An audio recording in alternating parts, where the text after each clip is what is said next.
اور میں ہوں نائلہ بھٹی۔ شامل کرتے ہیں اب تک کی اہم خبریں۔ سیالکوٹ سے ہمارے بیورو چیف محمد یونس چودھری کے مطابق آج وفاقی وزیر دفاع خواجہ محمد آصف کا بزنس فیسیلیٹیشن سینٹر کا دورہ، 1 سال مکمل کرنے پر کیک کاٹا اور شیلڈز تقسیم کی۔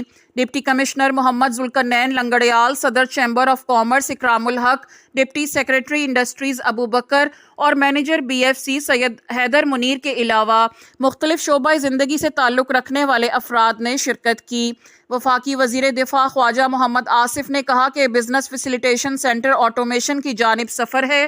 عوام الناس کو گھر بیٹھے ان کے ڈور سٹیپ پر سہولیات کی فراہمی سے نظام میں شفافیت آئے گی اور شہریوں کو سرکاری دفاتر کے چکر بھی نہیں کاٹنے پڑیں گے، جس سے ریسورسز کی بچت ہوگی۔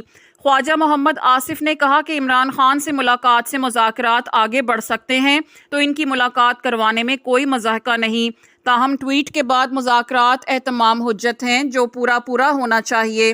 خواجہ محمد آصف نے کہا کہ مذاکرات کے دوران روزانہ کی بنیاد پر پریس کانفرنسز ہو رہی ہیں جو ایک چھوٹے موٹے جلسے کی شکل اختیار کر لیتی ہیں۔ خواجہ محمد آصف نے کہا کہ فورن ریمیٹنٹ نہ بھجوانے کی پی ٹی آئی کا حربہ بری طرح ناکام رہا ہے۔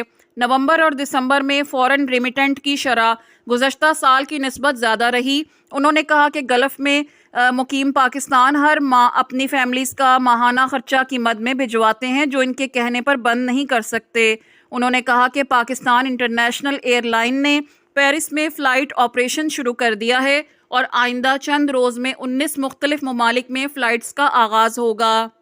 اور برطانیہ کے لیے پچھلے 4.5 سال سے بند کی، اللہ تعالیٰ نے بڑا کرم کیا، بڑی مہربانی ہے پروردگار کی، اور ہمارے جو بیرون ملک کا پاکستانی جس مشکل سے گزر رہے تھے ان کی دعائیں ساتھ تھیں۔